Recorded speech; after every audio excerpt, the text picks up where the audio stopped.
Good morning, everybody, and thank you for joining us. First, let me introduce my colleagues on the panel. From our office in Coral Gables, Florida, Rosa M, Camara, and from our office in Morristown, New Jersey, David Dockery and Martin Cabalar. We are going to talk about COVID because COVID is not a state-centric issue. It is an evolving crisis, and it is one that has posed maybe some of the greatest challenges to community association boards that I've seen in the 37 years that I've been practicing law. And representing associations for that long, I'm sure everybody listening knows that I've seen a lot. COVID presents a real challenge to association boards, and we're going to talk about it in some detail because you want to allow free use, but you also need to protect your people. As a matter of fact, it's one of your fiduciary obligations to take steps to protect your people. As I said, this is an evolving crisis. We thought we hit a peak back in the spring or the summer, and we thought we were moving toward a clearing or an end of this. But I think all of us realize that we may be at the end of the beginning, certainly not the end of the crisis. So it warrants further discussion. And as we head into the holidays when people tend to have gatherings, here in Florida, we have people returning to the state for the winter, but in all parts of the country, we head into a period of time when people are traveling, when people are hosting gatherings, even when some associations may be considering traditional gatherings. And we really want to talk with you about how to approach these things. Rosa, I want to start with you. Miami-Dade in Florida has consistently been a hotspot. What are you seeing in terms of numbers? Well, the numbers are off the charts. I mean, in Miami-Dade County right now, we're looking at close to 2,000 new cases a day, which is astronomical and overwhelming. The last time I checked, I think the new cases per day in Florida were close to 60,000. So that really gives, pause and reason for concern. And to the point that you just made, Ken, this is very much an evolving situation because the COVID pandemic hit this very year. There really isn't much legislation to help us. So the attorneys, the association boards, managers, we're all working, closely hand in hand and dealing with the issues as they come up. I'll tell you that in Florida, it's been a little bit in flux because initially the governor issued a state of emergency declaration, and he has kept extending it to the point that we are now extended through January of 2021, January 2nd, I think, 2021.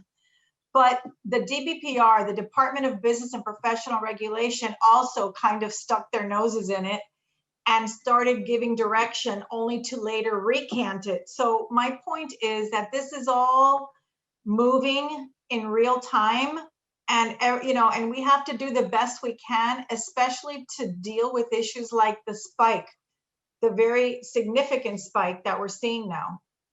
What is the implication for the board in terms of what their powers are, given the fact that we are still under a state of emergency, Rosa?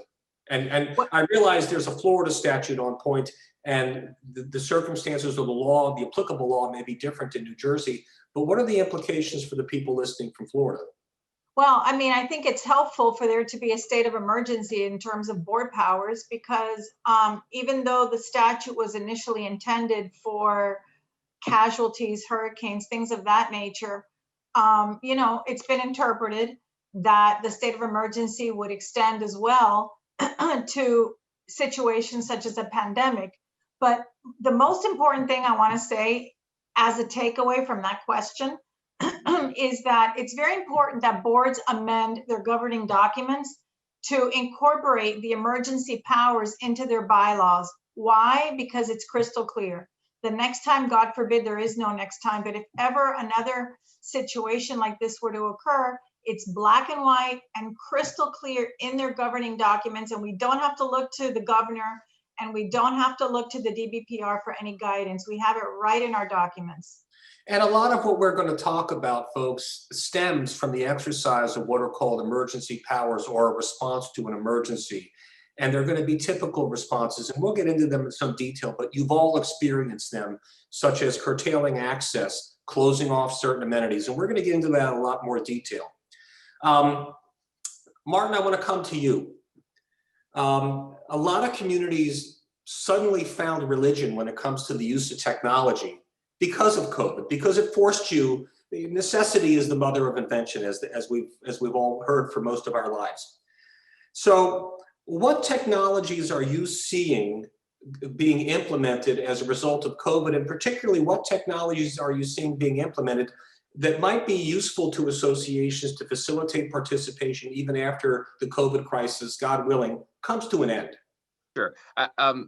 Stating the obvious, the platform that we're on right now, Zoom, has become a significant tool for a lot of our clients, as I'm sure the same for you guys down in Florida.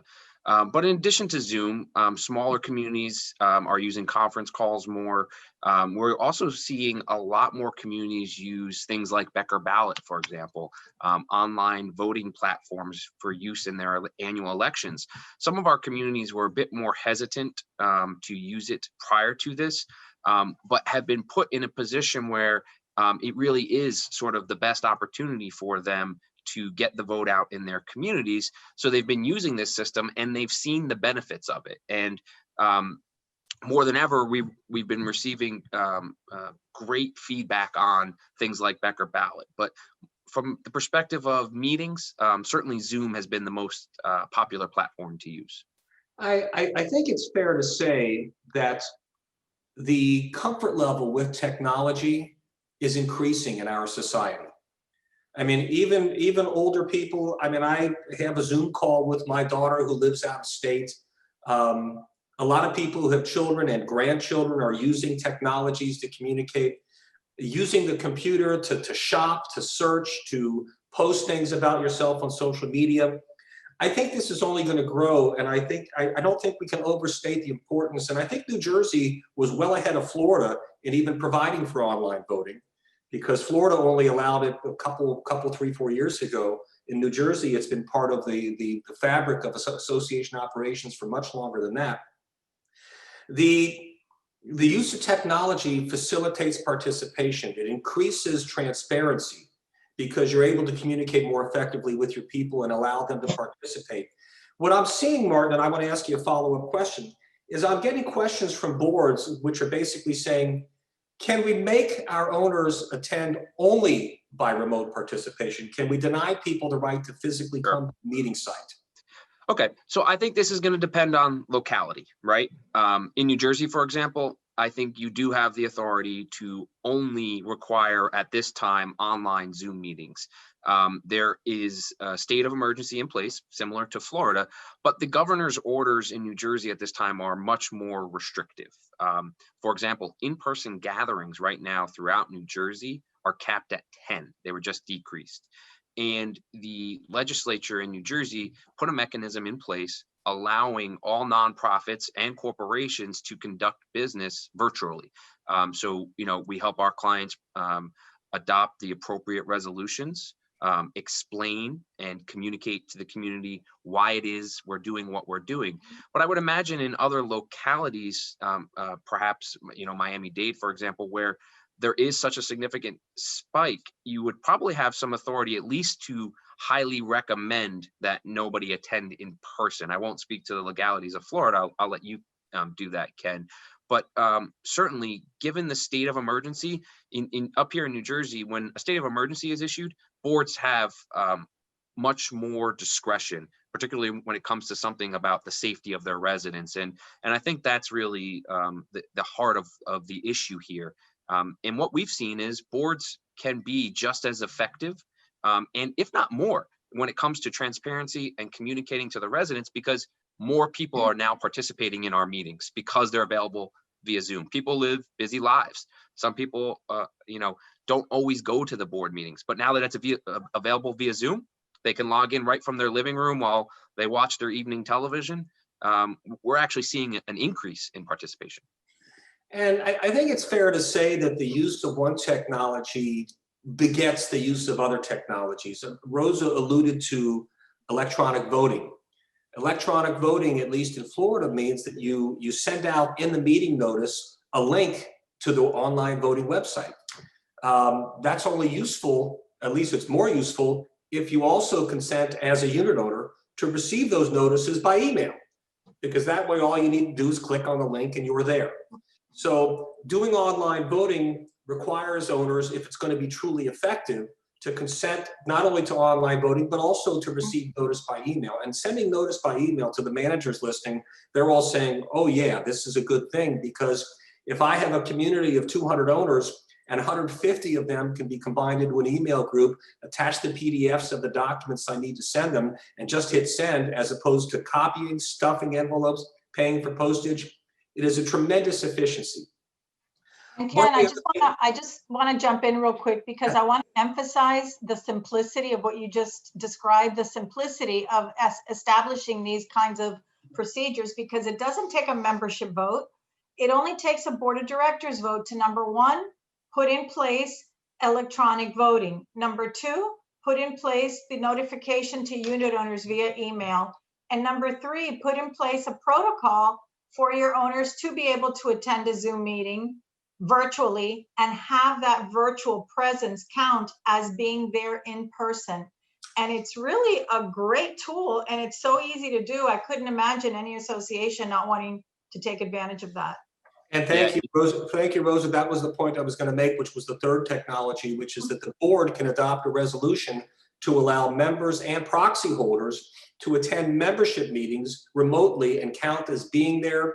Now, obviously, if you're attending remotely and you haven't submitted a proxy, it's you would voice vote, rather either by raising your hand or by using the polling feature that is on many of these apps. Martin, did you want to make a point?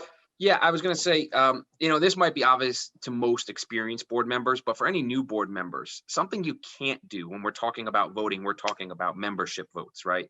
Something you can't do is take votes via email amongst the board on board issues, right? So if the board's voting to approve a contract, that still needs to be done in an open meeting. You have that open meeting. Noticed open meeting. I noticed open meeting, correct. So you could have that via Zoom, but a lot of our clients in the midst of very early on, in particularly of the pandemic, were saying, we really have to get this approved. Can we vote on it via email? There was no authority in the law to do that. But there was authority to hold an open meeting via Zoom, given the changes to the law up here. That is what we were advising them. So just want to make sure that that's clear to any new board members who might not understand the difference between the two. And I just want to address, before we move to the next subject, a couple questions that came in. Yes, submitting your email address for official notices means that your email address is discoverable. But the fact is, if you get communications by regular mail, that address is also discoverable. And one of the benefits of email is if you see an email that you find to be junk, you just click delete and it's gone. But the benefit to the owner of being able to get notice in the time it takes for an email transmission to go from the manager's office to your inbox is a lot different than if somebody has to stuff an envelope, put it in the mail, and you wait for the mail to arrive. The efficiency for the owner receiving notification by email far outweighs the risk of having your email address be discovered. And if owners complain with regard to any of this, like online voting, that they're not computer savvy, which was another question that came in, just because the board allows online voting and you as an owner consent to online voting doesn't mean that you have to use online voting. The board can decide vote by vote whether or not to use online voting, and you as an owner can always send in a proxy, show up at the meeting, subject to what we just discussed about live attendance at meetings, and vote by ballot. All that online voting gives you as a community and you as an owner is another way to vote.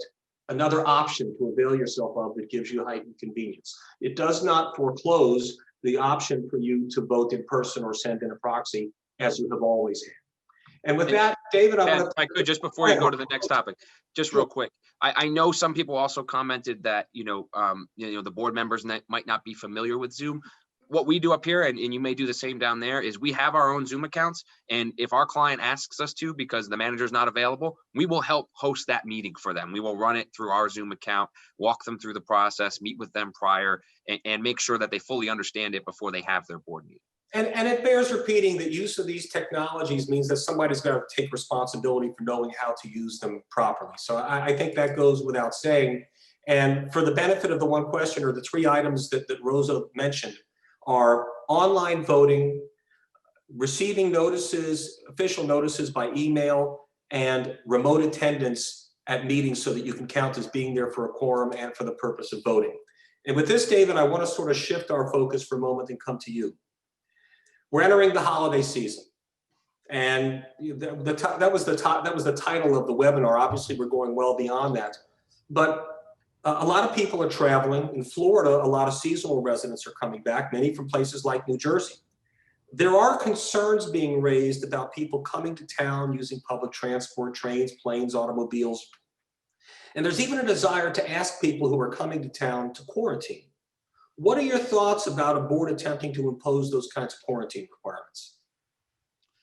Well, it definitely, depends on locale, whether we're talking up here in New Jersey or Florida. Up here in New Jersey, we have specific list of states where people are asked to, quarantine for a certain number of days. But I think in the community association context, I think the word quarantine is sort of a loaded term, and what we're really talking about is access.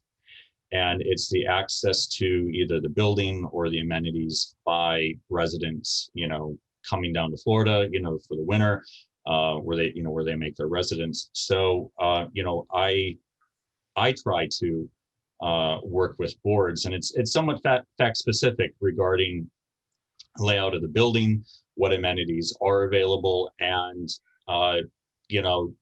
this is a question that has to be answered with just more questions.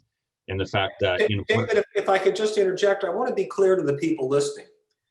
If somebody has tested positive, there are quarantine requirements that are imposed under CDC guidelines. Right. What I'm talking about is a board going beyond that and saying that because of where you come or the fact that you've been on a public transport, we want to require you to come down to stay in your unit for the next 14 days. Go ahead, please. I'm sorry for interrupting. No, that's quite all right. And so I think when you're talking about that, I think, and I'll just speak up here, I think you can, but I think you need to work with your legal counsel in determining why you would want to do that. There are a lot of considerations. First of all, is fine if we're going to impose a quarantine requirement from people from out of state, for example. Questions need to be asked. How is that going to be enforced? What kind of staff is in place? How do you know that Mrs. Smith or Mr. Jones came from a particular state or whatever? And I caution boards not to rely on hearsay. It needs to be direct information. What kind of screening procedures are in place?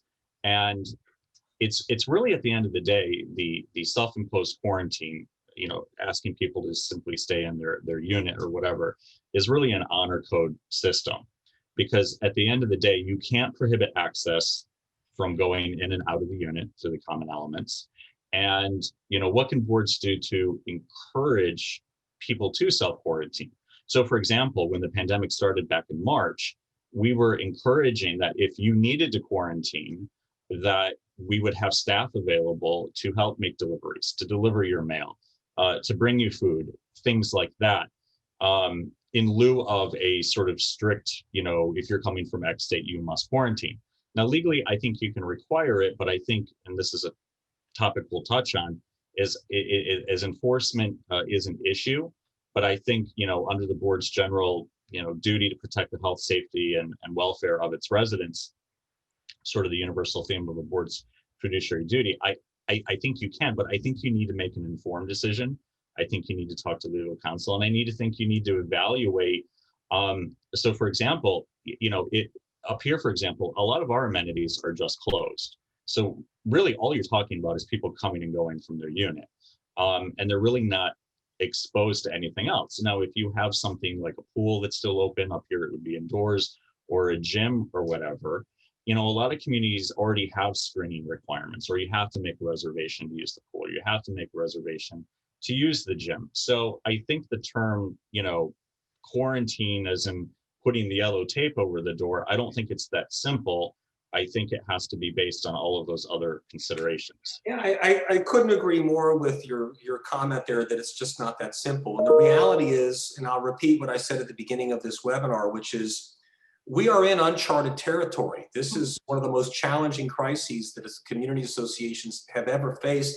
And part of the reason for that is we're writing on a blank slate in terms of the rules that we're considering. And there is no clearly right or wrong answer. But I think it's also important for everybody listening to understand that there's no one size fits all. The rules that are appropriate in a high-rise condominium or co-op are not necessarily even remotely applicable in a community of detached single-family homes. A community that has a service elevator may have different options than one that does not. A community that has other physical attributes or a higher at-risk population has to take all that into consideration. With regard to the quarantine issue, I just want to add my comment, which is no matter where you are in the country, rules are subject to a different test than what is put into your declaration. Your declaration simply cannot contravene the law or public policy. Rules are subject to a test of reasonableness. And what is reasonable means that you have to take into account a broad variety of factors, and there is no single word in the English language that benefits lawyers more than the word reasonable. And you all know the old expression that two lawyers can screw up a one-car accident. So the more diligent you are about how you approach your rules, the more you take into consideration the configuration of your community, the efficacy of the restrictions that you implement, the at-risk nature of your population, the more easily you will be able to defend your rules as being reasonable. And with that, Rosa, I want to turn to you because I want to ask you what kind of rules for the holidays and given the current uptick in the virus, what kind of rules are your communities considering now? Well, first of all, I have to echo what you just said because I was going to pipe in with the same comment. You know, what's reasonable for one community isn't necessarily reasonable for another. And the key is to look at your demographic. And by the way, what could be reasonable in one community today doesn't mean that in a month it's still going to be reasonable because this is in a state of flux and there may be a spike today and in 2 months, God willing, there may be 0 cases. So, you know, it's all in a state of flux. Rules. I just probably 30 minutes before this webinar started, helped a client who adopted some rules that their front desk is now going to require the thermometer gun for everyone who comes in and is going to require they sign, visitors I'm talking about, that they sign a waiver saying that they have not been exposed in the last 10 days to anyone that's, you know, that's symptomatic or that has COVID. It's completely on the honor system. Anyone can lie and go through, but you know, at least it's something that the board can implement to show that they mean business.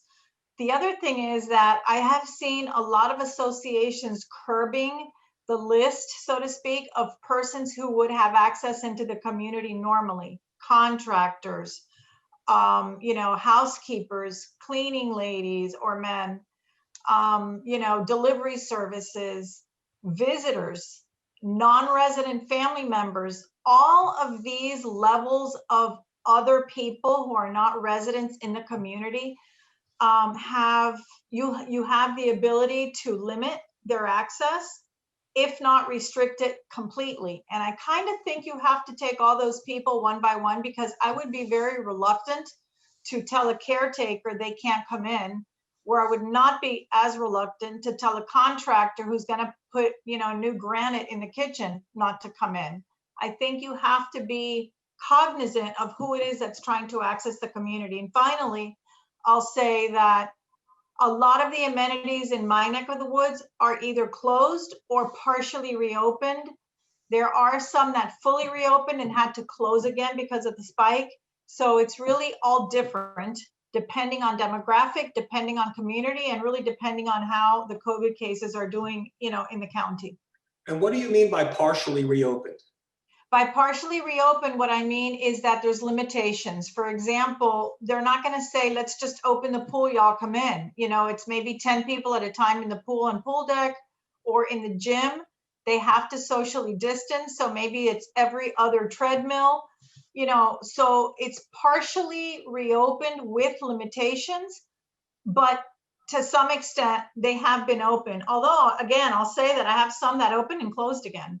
And I would add to that I've seen communities close their amenities so that they're only open while staff is on site, so staff can monitor compliance with the COVID protocols.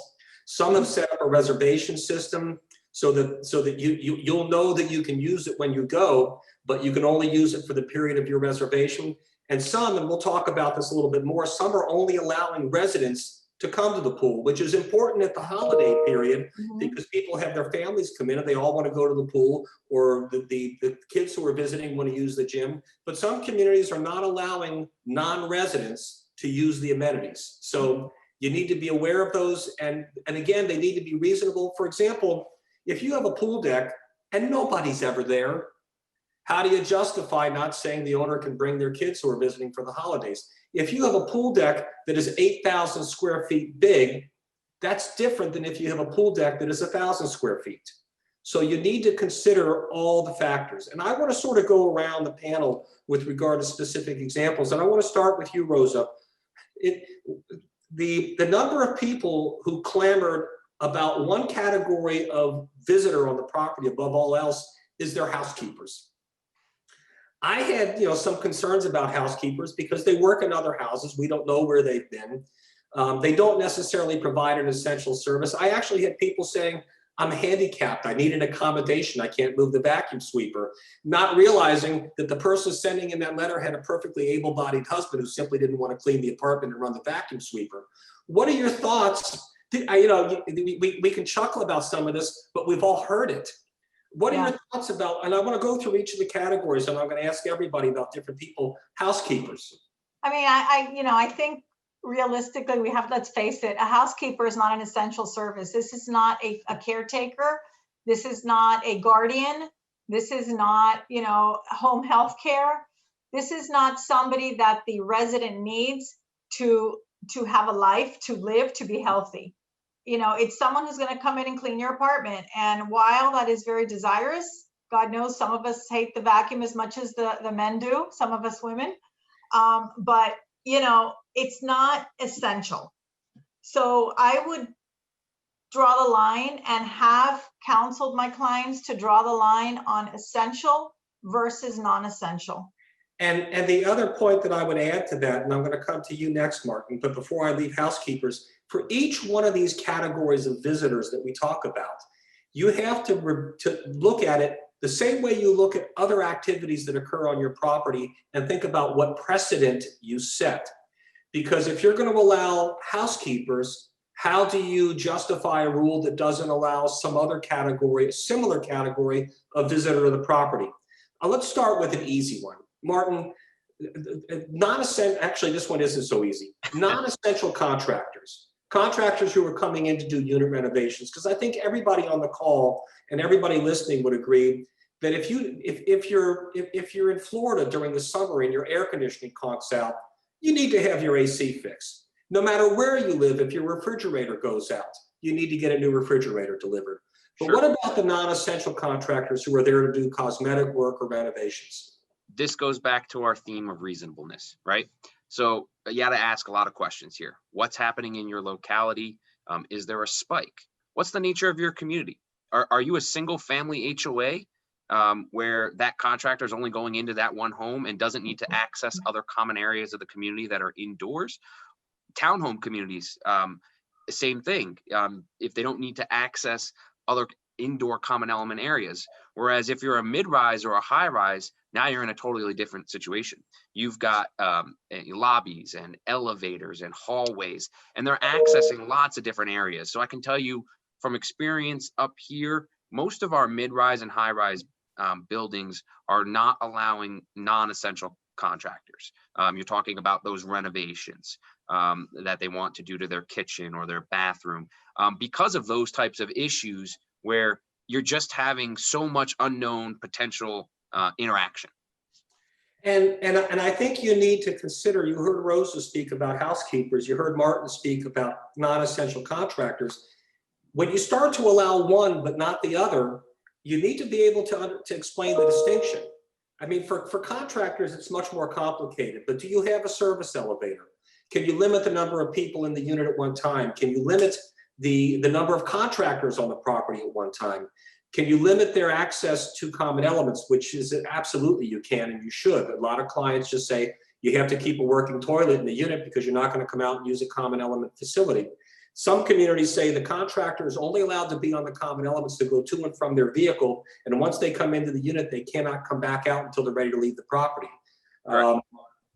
Again, some people only want contractors on the property while staff is on property to monitor them. The door to the unit has, there are a lot of things to consider. Go ahead, Rosa. Ken, I'm sorry to interrupt, but even the term contractor is so broad because it encompasses so many things. Because if you have, I think Martin alluded to it, if you have a plumbing leak, you need a plumber in there ASAP now, immediately, irrespective of what kind of rules you have limiting contractors. Now, I had a cell phone tower antenna contractor who wanted to come in to beef up the installation. And they were quite upset when our client said, you can't come in. That is entirely non-essential. They wanted to come in to beef up the antenna to obtain more revenues for themselves.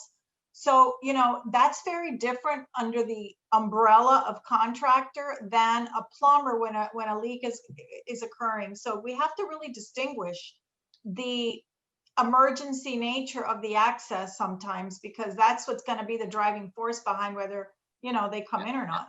And let's not forget too that when you have these non-essential contractors come in, or even essential contractors come in on an emergency basis like that leak, make sure you still have other protocols like Ken was talking about in place. Do you have an emergency or a service elevator that can be used, and you can kind of you know, close off an area that they're going to access? You don't need to throw everything out the window just because it's essential all of a sudden. You should still try to put these other protections and procedures, cleaning, disinfecting, things of that nature into place, you know, during and after that contractor has that access.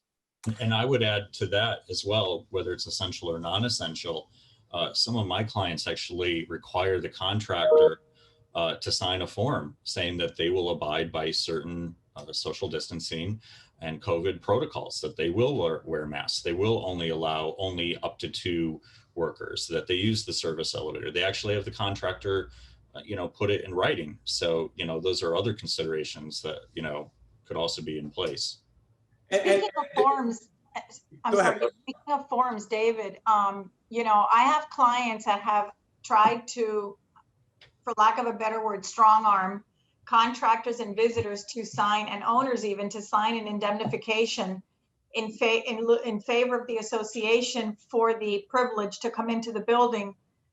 I'm pretty much on the fence with that. I don't think I would encourage it or even suggest it, because I don't think there's really a quid pro quo. And I just have a real problem with forcing someone to sign an indemnification in exchange for being allowed access. I don't think it's enforceable. And I mention it because it seems to be like the issue du jour. David, can you speak further to the distinction between non-essential and essential contractors? Because you know the line is going to be blurred. Sure, and I can even provide you a real world example. Several months ago, I think this maybe was in May, I had a client who called me up and said that a unit owner wants to do kitchen renovations. And I said, it's non-essential, they can't do it. And this was really when the restrictions were tight. Well, the unit owner, of course, protested. And out of that came, oh, well, there's a leak with the faucet. And so the unit owner basically attempted a, you know, backdoor way of basically doing their kitchen renovation, arguing that it was essential. And, you know, we really got in the weeds of what the owner was allowed to do and not to do. But I think that, you know, some essential work is very clear. Plumbing leaks, electrical issues, there's a working toilet, things like that. Now, conversely, another consideration which we haven't discussed is when the association needs to perform essential construction work or repairs, and the unit owner does not want that contractor entering their unit because of COVID. And so, you know, that's a whole nother issue, is when the association has this essential work, can we require a unit owner to provide access? Now, most governing documents say that, you know, the association has the right of entry to perform those repairs, you know, but in light of a pandemic, you know, that it's really an issue that's really never been a challenge. But yeah, I mean, you know, what's essential and non-essential? boards just, are stuck sometimes with unit owners that argue something is essential when it really isn't. So I think that right now, we're starting to lock down again. I think for the most part over the summer, our clients up here were allowing both with restrictions, had to wear masks, certain number of whatever, as Martin, spoke to, but it's really sometimes a judgment call. And I do get a lot of inquiries from my clients. Is this essential? Is this non-essential? And I want to address a couple questions that came in while we were talking. Number one, the closure of amenities doesn't mean the association's costs for maintenance, repair, for staff, for insurance go down. In many cases, they go up. There are owners who think that if you close amenities, you're entitled to a rebate or a reduction of your maintenance or assessment obligation, and that is simply not the case. You pay your assessments based upon the budget amount and the amount that was charged to you. If at the end of the year the association has a surplus, wonderful, but you do not get an abatement or a reduction of your assessments. We also got a question with regard to non-essential contractors suggesting that because the governor, particularly more so in Florida than in New Jersey, may be loosening the access, the governor is loosening the access for the purpose of businesses so that the economy can ratchet back up.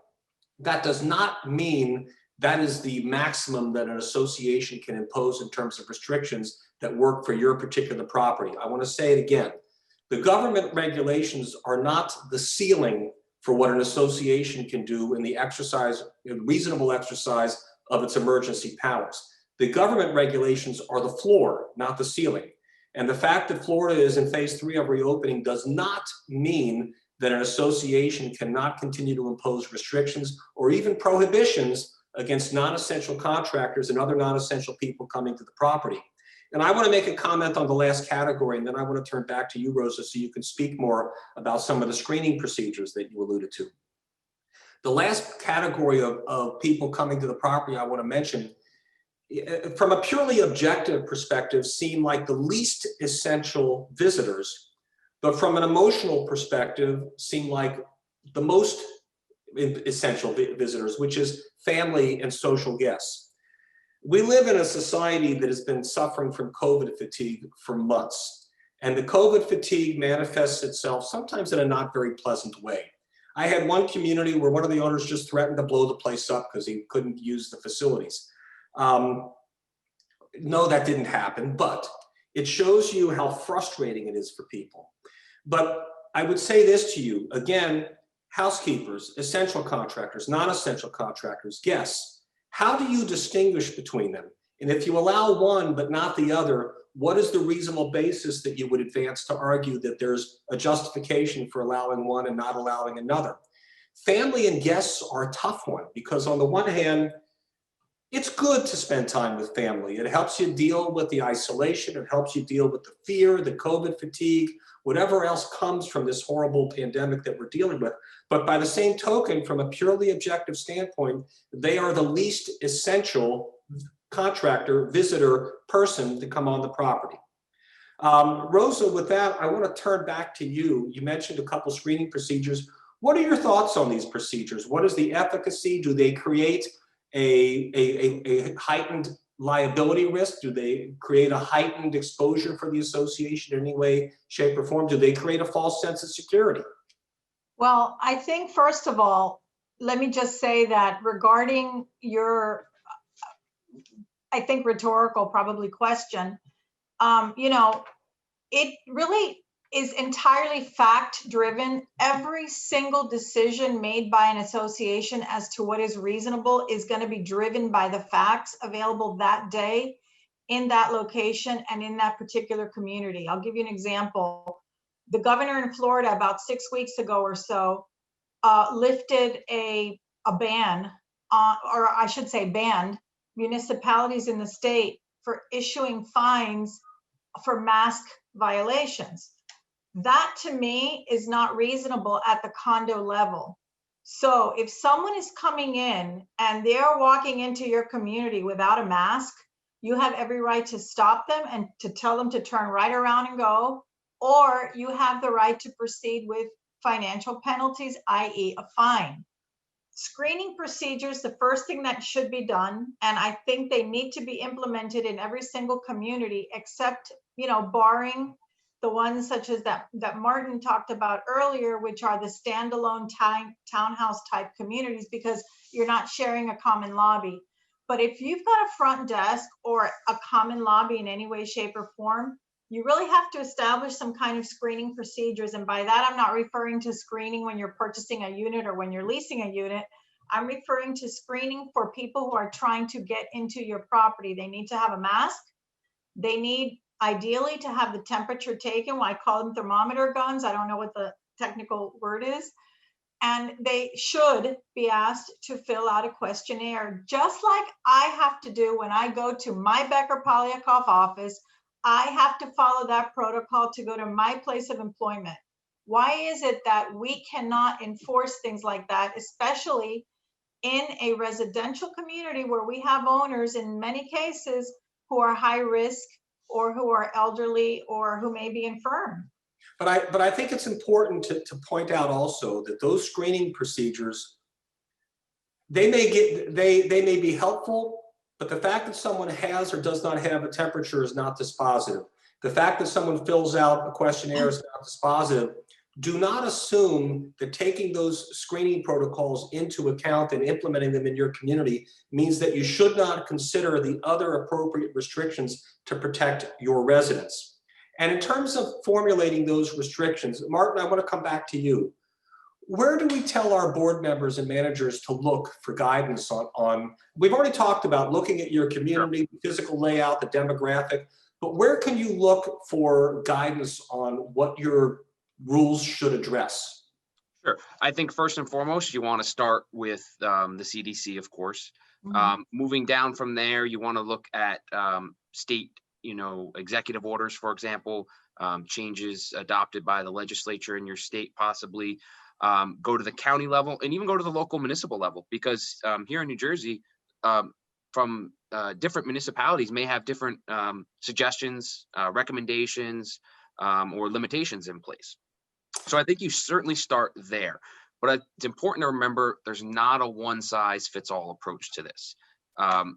This is all about adopting what is reasonable to your community. You have to take into account all of the factors we've been talking about here today: locality, size of your community, layout of your community. Ken, you mentioned earlier the difference between 8,000 square feet at a pool deck and 1,000 square feet. Well, how wide are your hallways? How big is your lobby when you're talking about limiting points of access? How big is your gym? We have a couple associations up here that have, a treadmill and a bike, and that's their quote unquote fitness center. Perhaps they're more apt to open that because they can limit it to one person at a time, disinfect in between, but then they have to take into consideration the cost and potential of not having insurance coverage if a claim were to be filed. There's lots of things you need to look at. And I think most importantly, you look to your counsel for guidance on these issues. And I know we're going to get to this because of the business judgment rule. That'll ultimately help protect you. And I know Rosa will talk about that in a minute, but these are the types of things that you want to do. Most importantly, though, do not adopt rules and regulations that you're not able or willing to enforce. The large majority of people in the community you will find will actually follow reasonable rules and regulations if you communicate to them when you adopt them why you're adopting them, the factors that you took into consideration, and provide them with a reasonable explanation. Even if they disagree, if they disagree with the rule, we've seen the large majority of owners, as I don't know if it was Rosa or David said earlier, go by the honor system, and they generally follow the rules and regulations. But you will have some people who don't. So don't adopt rules that you're not ready to enforce. I think that's critical. For those of you that are wondering how do you enforce these, we're going to get to that. David is going to tee that up for you in just a moment. But I want to add to what you said, Martin. You can also look to resources provided by the state or local health departments. And for those of you that have medical professionals within your community, or even better yet, on your board, I have communities that have assembled a committee of well-credentialed medical professionals who live in the community who are helping the board to develop guidelines based upon science. 8 months into this crisis, there is a lot of written material out there that has been published. The CDC is obviously a primary source, but the more you rely on expert advice, the more you get the benefit of what Rosa is about to talk about, which is what's called the business judgment rule. Rosa, can you explain why that is so important, particularly in a crisis like this? Absolutely. And before I talk about that real quickly, I also wanted to say that many counties have online resources for rules and regulations. My county, Miami-Dade County, has an excellent publication. It's a tome, an enormous tome, and it's called Moving to the New Normal or something like that. You can find it online on Miami-Dade County, the Gov, Miami-Dade County Gov website. And you can pick so much meat off the bones in that booklet that it's really, I highly recommend it. It's excellent and very well written. The business judgment rule is very important throughout the entire country, but I know certainly in New Jersey and in Florida. It's basically, the reasonable man standard. The board of directors has to always operate and act in good faith as a reasonable person would in ordinary or like circumstances. You can't self-deal. You have to consult professionals if you feel you need input on something. For example, what rules to adopt, what rules not to adopt, what's reasonable. So it is sort of a blanket, if you will, of protection that covers the board, envelops the board of directors when they are acting reasonably and in the best interests of their community. It's almost like a shield against, I would say, liability. It's not going to protect you for everything. You have to be acting in good faith and with the best interests of the association in mind. And I think it's important to draw the analogy for the board members to sort of put this in a context. You would not embark on a concrete restoration job without using an engineer. And even though the owners are going to say there's nothing wrong with the concrete, this is all a conspiracy, the fact that you're relying on an engineer protects the board's judgment as being reasonable business judgment. If you're going to replace a roof, you're going to have someone develop a set of specifications. Getting advice and getting input from experts in terms of how you structure your COVID protocols is the way that you take a group of people who don't have medical degrees, who don't have expertise in infectious diseases, and enables you to make informed decisions as to how to structure rules for your community. Now, we've talked a lot about this, and before we get to enforcement, David, the first question I want to ask you is, what do you tell your client when they come to you and say, we've had a staff member or a resident test positive? Sure. So I'll answer those in two ways. So one is the staff member. Usually it's, the staff member tells either the board or the management company, and it's disclosed that this particular person did test positive. For the most part, I've seen in that scenario that staff member is asked immediately to quarantine, stay home. They're taken off the property. Now, as far as a duty to warn the residents of the association who may have come in contact with a staff person, regardless, you have to, I think, have consent of that staff member of whether he or she wants his identity revealed. And I think you have to respect that. And if not, then what you can do is you can tell your residents that this particular staff member, I'm sorry, not this particular staff member, that a staff member, sorry, very crucial distinction, that a staff member tested positive, and that you should just be aware and that you should take any precautions that you deem necessary. Now, on the flip side, is a little tricky. I think it's important, pardon me, David, to assure them that the staff member is off the property and that we have deep cleaned all the areas where the staff member has been, and that we have consulted with the staff member as to who he or she has been in contact with over the past few weeks, and we are alerting those people to do some form of contact tracing so that they can be on the lookout for symptoms, or better yet, go get tested. You were about to talk about what to do with a resident.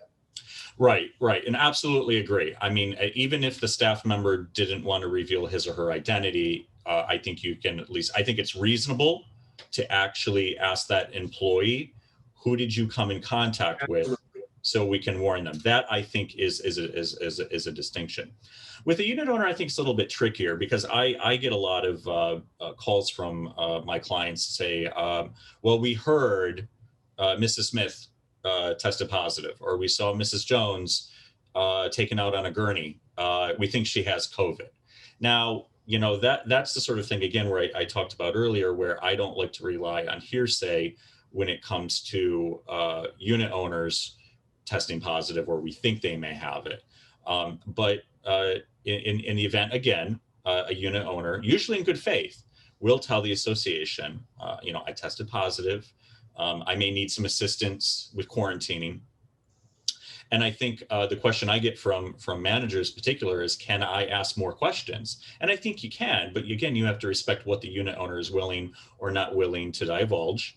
Again, ask that unit owner who they were in contact with, and if, you know, they would divulge, you know, who should be contacted for contact tracing.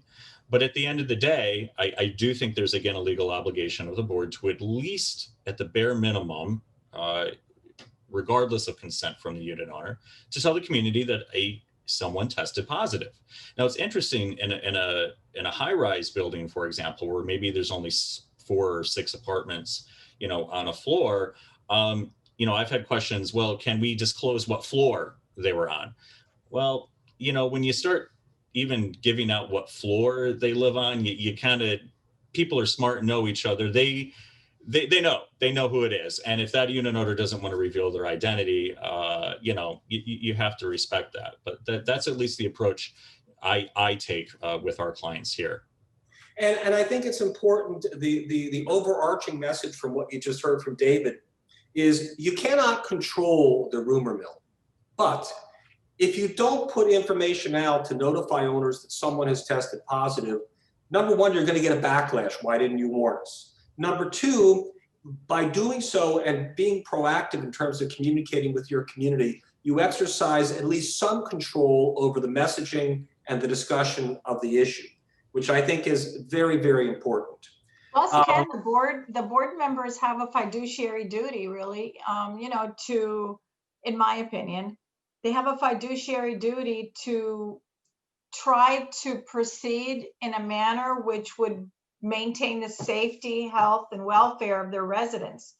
So if they're aware of an employee or a resident who's tested positive, I think it's incumbent upon them, without, just as David said, without revealing the identity, to at least alert people. I would be very upset if I lived in a community and the manager knew and didn't say anything. So I think it really is incumbent on the board. And I have helped many of my clients with that very situation draft a letter, a Dear Unit Owner letter, where you are protecting the identity of the person who got sick, but by the same token, you're alerting. And by the way, we haven't gone into it in detail because I don't want to get too wonky on this, but there were legal reasons why we don't disclose the identity as well. I'm sorry, Rosa, go ahead, please. No, that was it. I just wanted to say that, you know, if assistance is needed, the attorney can help. I don't think it has to be a legal letter at all. Certainly a letter to notify the residents that this occurred. And Ken, just quickly on a lot of people here might be thinking, well, what about HIPAA? Well, HIPAA doesn't prevent you from asking the questions. If the resident doesn't want to answer certain questions or doesn't want their identity revealed, they don't have to provide you the information. It doesn't stop you, though, from asking those questions of them. And so, like Rosa said, we will actually assist a lot of our clients in reaching out to the unit owner, right? And asking them those questions that we think are necessary about where they've been in the last 14 days, who they might have come into contact with, when their symptoms started, when they tested positive, so on and so forth. And we will also ask them, are we permitted to advise the community of your identity or not? All right, we're running shorter on time, so the last topic I want to cover before I get final thoughts from the panelists. David, there are a lot of questions about enforcement. Rosa has already commented, and I want to point out that in Florida, the fines that were prohibited by the most recent order by Governor DeSantis were fines that were authorized in prior governmental orders against people who violated government edicts. It does not preclude an association from enforcing its protocols for COVID by levying fines. What are your other thoughts on enforcement? Because it's a very difficult area to enforce in any practical sense, but by the same token, I can't imagine many circumstances where the board taking steps to enforce could be more important. Right. So, here it's a little bit different scenario. Our statutes provide the authority to fine as long as it's authorized in the bylaws.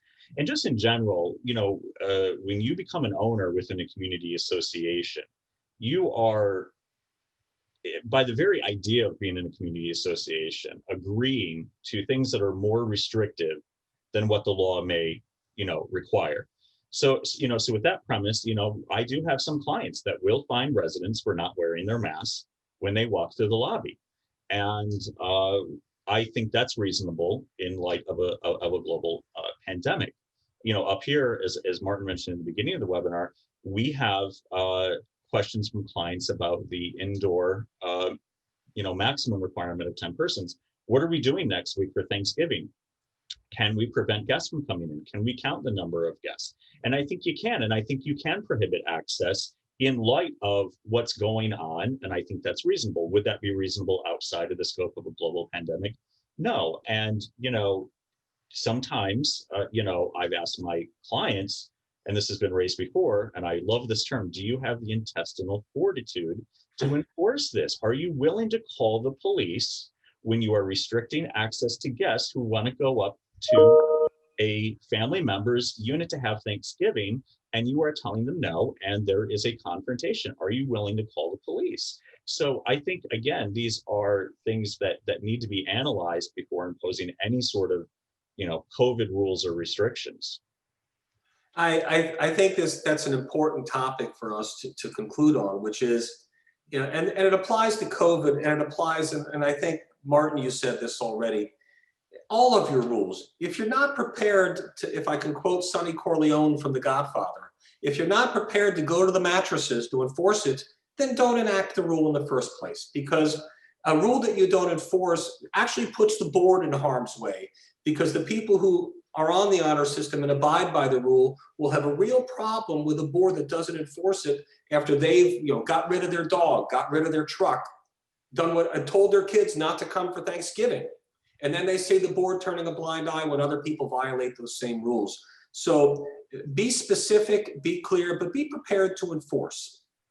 With that, I want to open to the four of you for some final thoughts, because we're just about out of time. Martin, you're up. Final thoughts. Sure. Communication. That is key right now. As I said earlier, it's important to not only inform the community about the rules and regulations you are adopting, but why you are adopting them. What are some of those factors you took into consideration that went behind the decision that you made? Now, certainly you couldn't disclose legal counsel's advice. So when you communicate with the community, make sure you have the approval from legal counsel to do so. But realize not everyone's going to agree with what you put in place, but hopefully they'll at least understand the situation if you give them a reasonable explanation. And if you need help crafting that, we've done that for a lot of our clients. We've written letters to the community at large about why the pool has been closed for the summer. Up here, it's a much shorter season, obviously. And we have found that takes away from some of the uproar over the issue, because at least then the owners have an understanding. And so communication, transparency is key.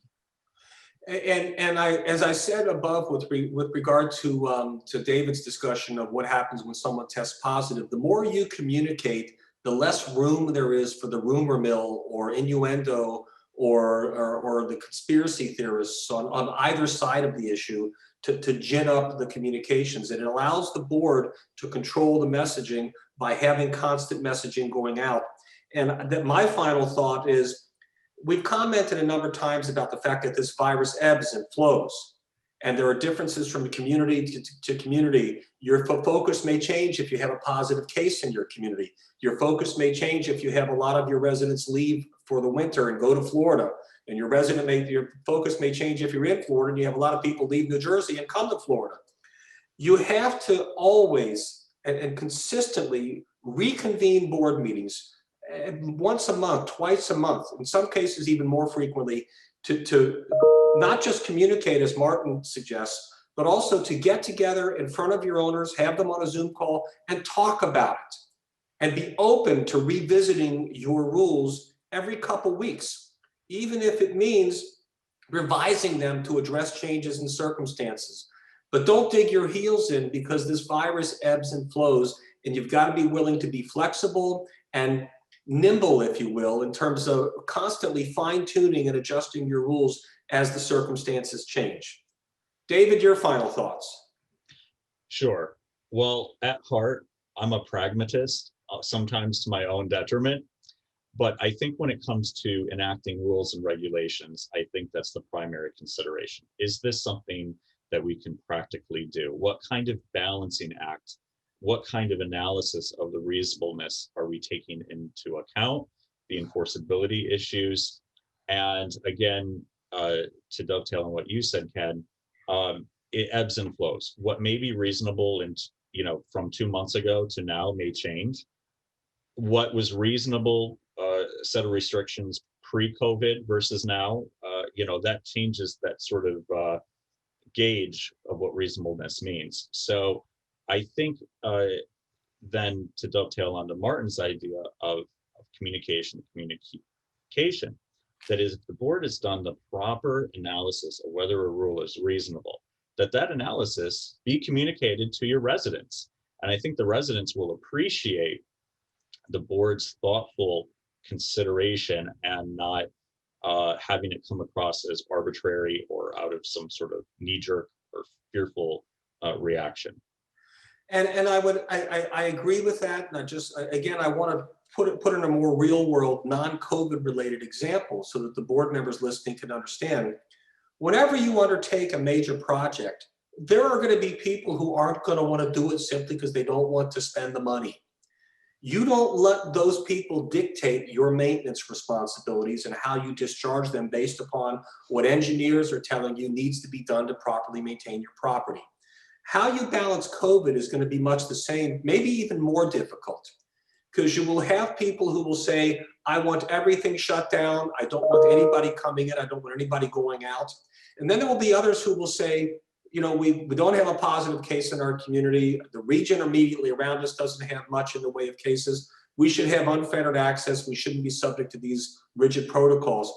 You have to find a way to strike a balance between those two so that the people who are concerned for their safety, in many cases rightfully so, feel like you were taking steps to protect them, but also that the people who want to have more liberal use of the property feel like you're at least trying to be flexible and open to the extent you can while still being safe. And with that, we usually say ladies first, but we're going to do ladies last. Rosa, I'll give you the final word on final thoughts. My pleasure. I wanted to remind our audience that there are multiple layers of governmental restrictions that you need to be aware of in addition to your own condo COVID-19 rules and regulations. You've got federal restrictions, state restrictions, county restrictions, city restrictions. For example, in Miami-Dade County, you have Coral Gables, City of Miami, Hialeah, 35 municipalities. In Broward, Hollywood, Hallandale, Davie. Every one of those municipalities has regulations. So remember, don't adopt rules that contravene those regulations. If you do adopt rules, have them be reasonable, and incredibly important, have them be enforceable.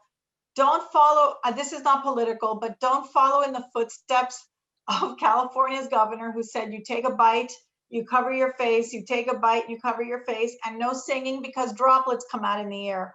How on earth are you going to adopt a rule like that when there is no way you can enforce it? You don't know what's going on in the unit.